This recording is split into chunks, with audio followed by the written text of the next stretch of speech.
السلام عليكم ورحمة الله حبايبي، عاملين ايه؟ يا رب تكونوا بخير.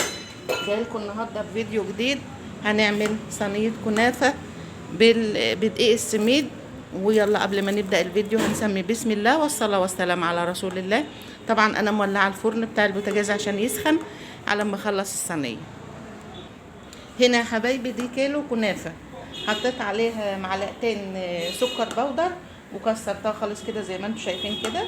وهنا هضيف عليها كوباية دقيق السميد بتاع البسبوسة كده، يعني دقيق سميد عادي، يعني في سكر او ما فيش سكر عادي، يعني كله زي بعضه.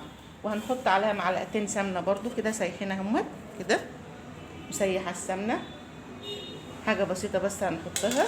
بعدين هنقلبها كويس مع بعضها كده.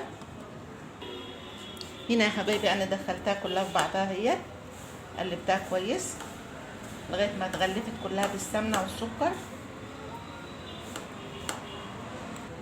ودي الصينيه التانية هي نفس المقاس برضو، اللي هعمل فيها بقى كنافه. احط السمنه كده كلها، طبعا الكنافه بتحتاج سمنه كتير. هنا انا غلفت الصينيه كلها بالسمنه اهيت.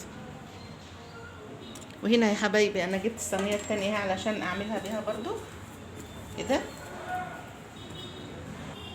انا مش هحشيها حاجه خالص عشان فيها دقيق سميد. هنا برضو كده انا هحط على وشها سمنه برضو كده. الكنافه بتاخد سمنه كتير ولازم نرش على وشها كده شويه سمنه عشان يخلوها حمرا كده وحلوه ان شاء الله يا رب.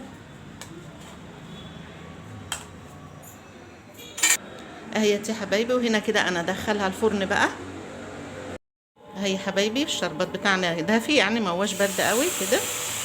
ده ما شاء الله اللهم صل على حضره النبي. لازم يكون الشربات بتاعها دافي، ما هوش بارد زي الكنافه العاديه يعني كده.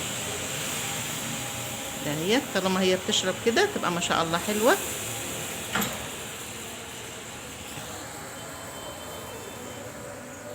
وهنا بقى بننهي الفيديو بتاعنا، ويا رب الفيديو يعجبكم، والسلام عليكم ورحمه الله وبركاته.